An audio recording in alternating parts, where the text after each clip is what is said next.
Hi, everyone. I'm Rachel Blank, the founder of Allara, and we have a very exciting guest today. With us is Dr. Heather Huddleston, a reproductive endocrinologist at UCSF, where she also runs UCSF's PCOS clinic. Heather is considered one of the world's experts in PCOS. She has published extensive research on the topic, trying to better understand what causes PCOS and how we can create better treatment experiences for patients. Heather also is the chief medical officer at Allara. Heather, I'm so excited to talk with you today. It's great to be here, Rachel. Maybe to get started, could you tell us a little more about you and also what got you so interested in PCOS research? Yeah, so I have always been really interested in women's health and went into OBGYN for my residency and then ended up specializing in reproductive endocrine and infertility. And I was really drawn to it because I thought just hormones were so interesting and so complex and really affected all elements of women's lives, including, how we function, how our brain works. So I was fascinated by that. And then as I sort of got practicing as a physician, as an attending in San Francisco, I was really looking for what would be a great research niche as well as clinical niche. And PCOS to me just was so interesting and so understudied. It impacted so many women with multiple systems, multiple ways that impacted their lives. And it just seemed like we knew nothing about it. And to me, when you're starting your career, that's a good place to be because you know that there's just going to be a lot to learn. So that's really what got me started, and I've never regretted it. For those who aren't as familiar, can you explain what PCOS is, how we diagnose it, and what are some common symptoms? Yeah, so PCOS is a common condition. It's a syndrome, which means it's really a collection of symptoms that run together, track together, and it's diagnosed clinically, which means there's not one sort of blood test we can do to diagnose it. The way we currently diagnose it is according to this criteria called the Rotterdam criteria, and you need 2 out of 3 of these criteria, which include irregular cycles, generally meaning long cycles or absent ovulation, a hyperandrogenism, which can be clinical or a blood test, and then a third is polycystic ovaries, which really means extra follicles or more follicles in the ovaries. You need 2 out of 3 of those. So that's how we diagnose it. But interestingly, it really affects so much more for many women. It affects metabolism and weight. It affects fertility. It affects long-term health, impacts your skin. So many ways it impacts you, even beyond what those small Mm-hmm. diagnostic Mm-hmm. criteria indicate. Yeah, and you mentioned when you started your career that we really didn't know a lot about PCOS. Does it feel like over the course of your career we've changed that much, or does it still feel like, we're kind of just at the beginning of understanding this condition? I think we're still at the beginning of understanding it. I have seen progress. I will say that. I think that we we broadened our view of the condition more Mm, significantly. So, whereas I think when I first got started, if you asked people in the field, they thought of it probably more as a gynecologic condition, maybe affected fertility. I think more and more there is a recognition that it impacts your cardiovascular health, your metabolic health, and really weaves together multiple systems. The psychological health, that's been another area mm, we've really learned more about. I think so we've been able to describe it better and understand that it's very heterogeneous in many people. Where I think we still need a lot of progress is how to treat it, how to really mm, get at the root cause, how to make things really better for people. I think we're making progress there too, but that's where we still have a lot to learn.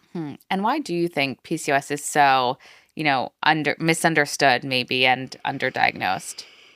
I think there's so many reasons to that. I think in general, women's health and women's health research has really lagged behind research in a lot of other conditions. And, we could talk for hours about why that is the case. But PCOS is a very female specific condition. And so I think it falls into this bucket of conditions that have just not received the type of attention that they should have. I also think it is a complex disorder. It weaves together these different facets and different systems. And we have a very siloed healthcare system where Hmm. there's people that specialize in reproduction, there's people that specialize in metabolism, there's people that specialize in skin. This is a condition that brings together all of those. And so it doesn't fit well with the way our system works, which is like we want to put people in these one little category, little buckets. And I think to take care of PCOS well, to diagnose it and to treat it, you have to really be able to sort of understand how all those systems are coming together to impact women's outcomes. I know you mentioned that kind of women's health research in general is not where we want it to be. And I know there's a lot of statistics that point to that. Can you talk a little bit about the current state of women's health research and why you think it's so, underserved? Yeah. So, I mean, there was a recent National Academies report where they went into a deep dive and kind of looked at this, and they came out with one statistic, which is that about 9% of the research budget of NIH goes to female specific conditions. And when you look at other conditions that aren't female specific, that impact fewer people, maybe have less impact on quality of life, they often get more funding. And so I think it sort of highlighted what a lot of us have recognized for a long time, which is that these conditions just don't seem to get the kind of attention or concern out of the sort of research leadership. I think there's a lot of reasons for it. I think a lot of it's historical. There's initially, when there was a lot of research being done on medical conditions, women were just generally excluded from the research because people felt that their hormones and their chance of getting pregnant, all of these things made them more variable. And when you're doing medical research, a lot of times you want to keep things really clean and control those variables. So women were just excluded. Interestingly, to me, that's the reason women need more research, is that they've got a lot going on. There's hormones changing. They are capable of carrying a pregnancy. There's a lot of things that make us, in many ways, so much more complex than men. And yet we're getting less attention and less research. So hopefully we're at the beginning of that changing, but it's really going to take, I think, us continuing to advocate and push for this to really see change in this area. Right, completely. I think I read it was only in 1993 that you even had to include women in a medical study, right? Yeah, that sounds about right. And it's, so it still sounds like it's kind of a new idea of like, oh, we really should include women. Right, how novel. Yeah. I know one thing that we were really excited about when we started working together was being able to do more research on women's health conditions and on conditions like PCOS. I'd love to hear a little more from your perspective on how we ended up working together and what drew you to working with a startup like Allara. Yeah. Well, I know when you approached me and had your idea about this model of being able to offer comprehensive care for women with PCOS and hormonal disorders with telehealth and being able to bring it to so many more people throughout the country, that to me was really exciting because it was something I was trying to do in my own clinic, but was only able to reach a small number of people on a monthly basis. So that idea was really exciting to me just from an access standpoint, but also was initially and very, very quickly intrigued by the idea of research, partly because PCOS needs more research. A lot of these conditions need more research. And one of the things in medical research that's really helpful is numbers and having a lot of people that you can sort of study and understand what certain trends are or break them into smaller groups. And that's something that has hampered my research, is that at UCSF, is that I might be able to launch a small trial, but it's hard to enroll a lot of people. When you're thinking about something like Allara, where you might be able to engage many more people and ask more questions with that sort of larger number, I think the potential there to gain understanding is really, really significant. And maybe you can explain what are some of the things that we've been researching or hoping to better understand in this population? Yeah. Well, we've done a few initial studies just to really start to understand a little bit more about our care model and how well it's working. Obviously, we've designed a model that we think is going to address a lot of women's needs, but we wanted to really understand, are we doing what we think we are? Are we seeing the kind of benefits that we want to see? And so we've done a couple studies, one just more of a survey study of our of a subset of our population to find out what sort of changes they're making, how they're feeling about their progress, and saw really very excellent results in terms of people feeling really much more empowered about making changes in their health. They're really benefiting from that sort of multidisciplinary approach. People feeling more productive at work. That was a study we had originally done looking at productivity in women with PCOS and finding that it was something that they felt that at work they're very hampered. And now we're seeing with patients under our care, they're feeling more productive. And then we also looked at our medical records, just drawing out actual data to see how are patients doing in terms of people who maybe have some metabolic health struggles and really want to make improvements in that area. Are we seeing improvements? And we looked at data over about 9 months of care and saw that the majority of our patients were making really significant improvements in both weight as well as hemoglobin A1C and other measures of metabolic health. So it was really exciting to get some validation that I think what a lot of our providers were seeing on a clinical basis day to day, we were seeing that when we looked at the larger numbers and seeing proof. Yeah, I know we just launched our first impact report, which was really exciting. So it was, a big publication. What are some of the findings that we found from our impact study? In our impact study, we looked at a survey of over 300 Allara patients compared to a control group. We saw that of our Allara patients, 89% said they felt supported in making positive changes for their health. So I love that statistic because it's not just that they were seeing an outcome, they were feeling themselves empowered about achieving that outcome. And to me, that speaks to that this is going to be something very durable for these women to carry forward. We also saw that of our patients who had irregular cycles, about 70% of them saw some improvement in the regularity of their cycles, which was really exciting. And then, as you know, we've been sort of interested in this issue around productivity at work for patients with PCOS. We saw that our patients, our Allara patients, because of their sort of improvements in health and feeling more in control of their health, they were saying 84% said they felt more productive at work, which again was really kind of something I really was so happy to see, to know people were able to engage in their lives better because they just felt like their healthcare had now been managed. And we saw some amazing metabolic health and weight management impact too, right? Yeah, so we're really just getting started on our ability to really look at some of these outcomes using just the data that we pull out of our medical records. And so we did an initial look at this. We saw that our patients our Allara patients with BMIs over 30, so in that obese range, that with an average of about 10 months of care, we saw that 44% of them had at least a 5% loss of BMI. And we know that is 5% is thought of as enough to often make really important changes in people's overall health outlook. So even things like fertility or pregnancy complications can be really mitigated with as little as a 5% loss. So we were seeing that in almost half of our patients. And then when we looked at some other markers, markers of insulin resistance or hemoglobin A1C, we looked specifically at people who were in the pre-diabetes or diabetic range, and we saw that 63% of them were able to normalize into a non-pre-diabetic range. Wow. Through all the research we've done, have there been any findings or any things that really surprised you that came out of it?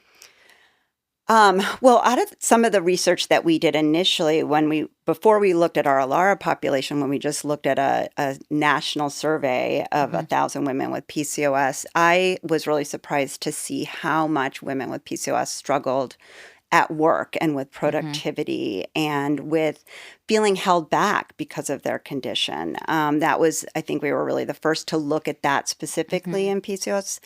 And it really motivated me to want to change that because this is often a patient population that's in their 20s and 30s when they should be launching their careers and really getting started on an excellent trajectory. And you think of their male counterparts often really not having to deal with all these types of conditions. And it feels a little unfair. And so it really is motivating to me is how can we get to these women at an earlier stage so they're not frustrated by their diagnosis, so they feel like they are empowered to be in control of their condition and manage it and own it, and hopefully have that translate into just better quality of life and better success with work if that's what people want. Yeah, that really resonated with me too, I'd say, especially as somebody who, before starting Allara, somebody who was in finance and then business school in these male-dominated fields, like feeling like you already kind of have it a little harder as a woman. So to do anything we can to make it easier to give women a leg up, I think is, really important. Yeah. I know another thing that is kind of come up in the research is that women tend to be really dissatisfied often with the, traditional medical care that they're receiving. Why do you think that is that oftentimes women are, going to the doctor and maybe feeling like they're not getting the answers that they're looking for? Yeah. I think there's a few different reasons, a few things that can be going on. I think kind of going back to what we were talking about before with the silos that we see in our medical Mhm. care system, I think many of the conditions women are struggling with, and PCOS is a good example, bring together a couple different systems. And I think when you go to a dermatologist, they might want to help you with your skin, but they're Mhm. not going to want to talk about your cycles. And when you go to your OBGYN, they're not going to want to talk about your metabolism. And so Mhm.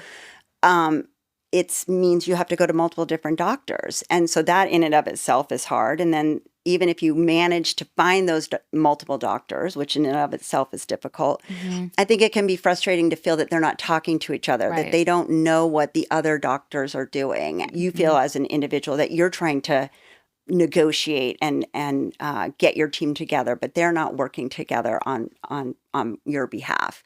So I think that's one thing that just leaves people feeling dissatisfied. I think also the way our system it works, appointments are often really short Mhm. and they're meant to be once a year or something. And so when you're looking at a chronic condition where perhaps some of the answers to helping you are changing medications or making certain lifestyle changes or um, maybe adding in some treatments that are more mental health related, things that are going to take more appointments over time or more support, our system's not really set up for that. Mhm. It's more of a here's what you need to do, we'll see you in a year.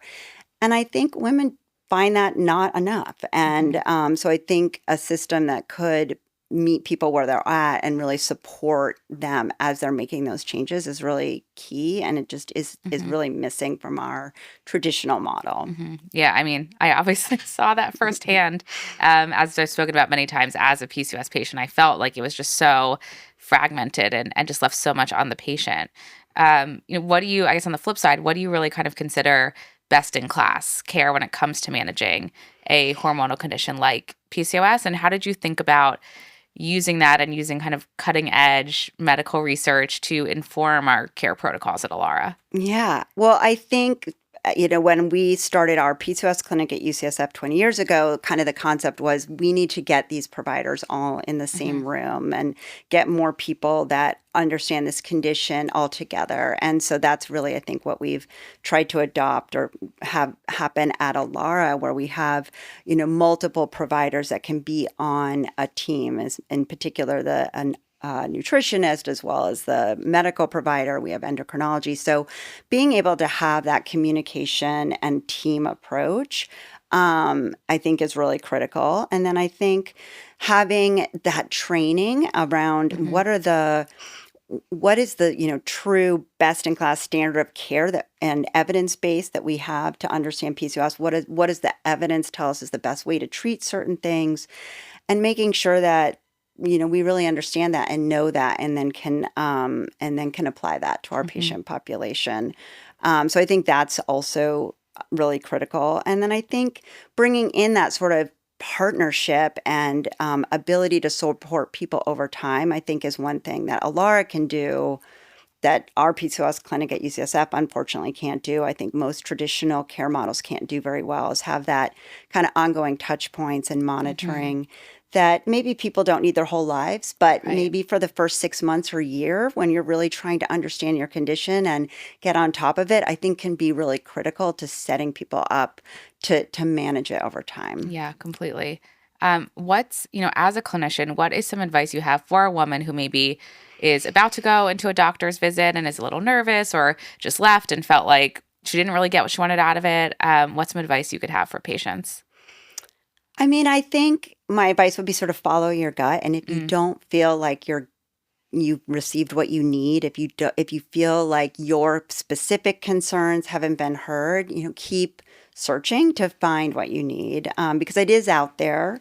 And I think it's frustrating. It kind of breaks my heart to think of patients, Hmm. going to so many different doctors before they can find the care they need. But I would just say follow your gut and keep pursuing, the type of care that you feel like you need. Hmm. Yeah, I say something similar, actually. I say, medicine, almost every industry is a customer service business, and you're the customer. And so if you don't feel like you're getting a good experience, you should go find a place that makes you really feel like you're having that experience that you want.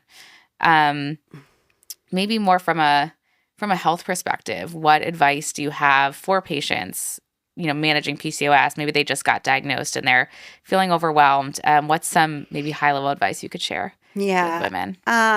I mean, some of the things I often say to my patients is number one, this is a really common Hmm. condition. You aren't alone.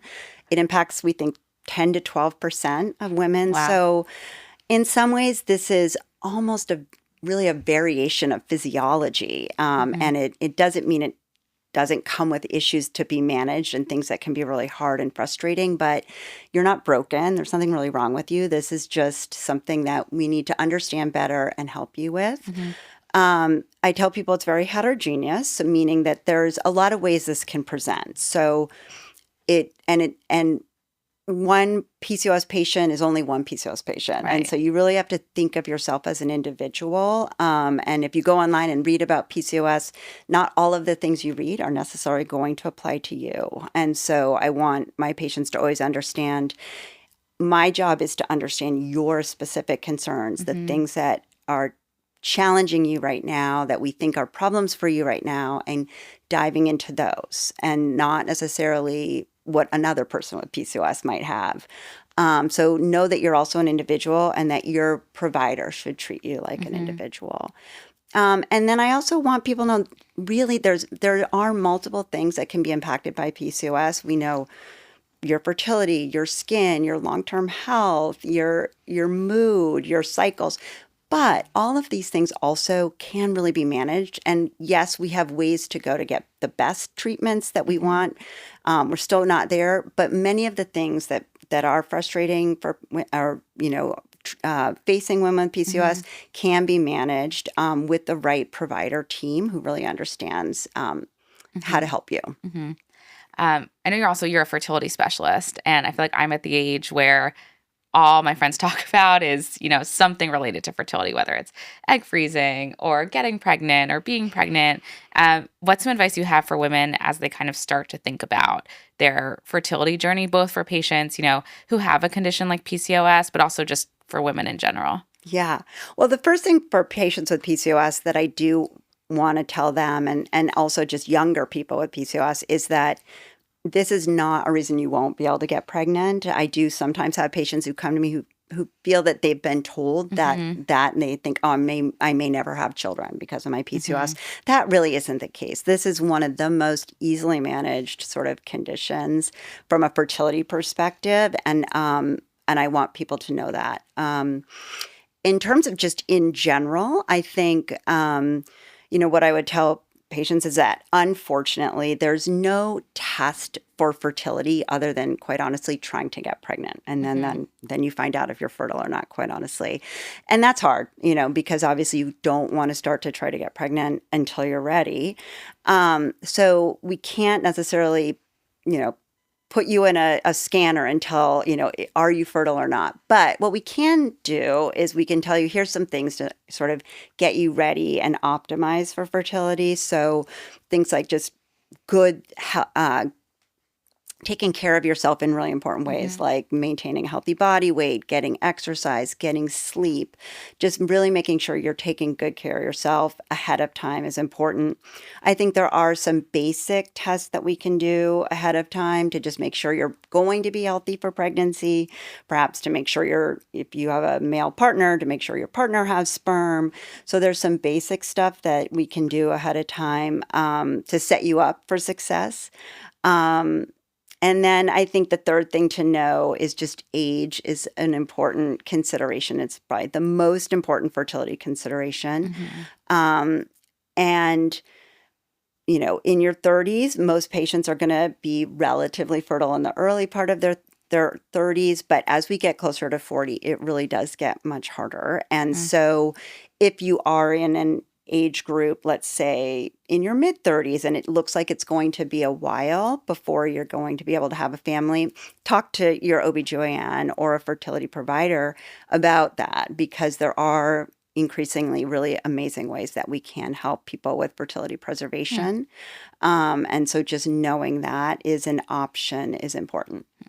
GLP-1s, Ozempic, all of that are such a hot topic right now. As a reproductive endocrinologist, what are your thoughts on GLP-1s? I think GLP-1s are great. I mean, I think we are in a new era where we are able to help people in a in a more profound way than Mm. we could before because of these medications. It doesn't mean that they are just a medication and then that's all you need to do. They really work best when combined with lifestyle changes and habit changes and exercise. So they really function best in a larger context.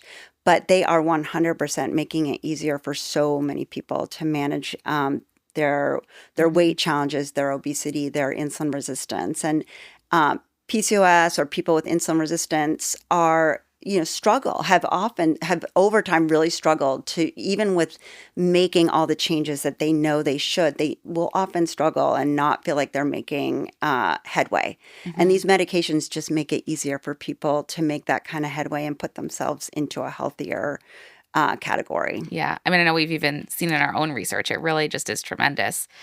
Some of the impact that you can make when you combine, especially when you combine, like you said, the medication plus the lifestyle, then you really can have these outsized impacts on patients. Yeah, and I think, what I've sometimes heard from my patients is they don't want to start a medication because they feel like, oh, I'm going to just be on it for Mm. life. And obesity is a chronic disease, and I think some patients will need to be on these medications really long term. But I also tell my patients, look, these are going to really help you lose that weight that has been so stubborn. And if you use this opportunity to really reset your patterns and your habits and your relationship with food, um, I believe that you may also be able to really taper off Mm. of this and be able to stabilize at a weight that you're happy with. So I think every patient's different, and how we use these is going to be different in different patients. But it is 100% going to be helping patients get into a healthier place. And I think long term, the prevention of things like diabetes and Mhm. cardiovascular disease, stroke, cognitive change. There's so many things that our metabolism really affects long term, and so being able to change that trajectory for so many patients is really remarkable, and something that is the first time I've seen something this profound in my career, quite Mm. honestly. Wow. It's amazing. Um, to wrap up, what is one thing every woman could do to be a little bit healthier? I think for me, my biggest love is exercise. I Mhm. really do think that we talk a lot about diet. We talk a lot about restricting what we can eat, and having to withhold things, and that is important to me. Exercise, if you could put it in a bottle, would be the most powerful drug Hmm. that we have. And I think that what I tell people is just any amount of movement is where to start. And everyone's coming to me when I see patients at a different place. Some people are not exercising at all. Some people are exercising some.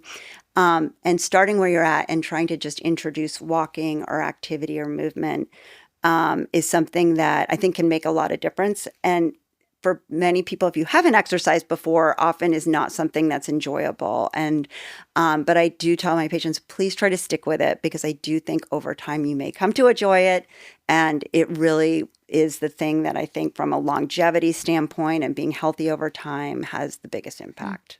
Amazing. Well, Heather, thank you so much. This was so informative. I know I feel like I learned so much, and I already talk to you all the time, but thank you so much for joining us. It was really fun. Thank you. Thank you.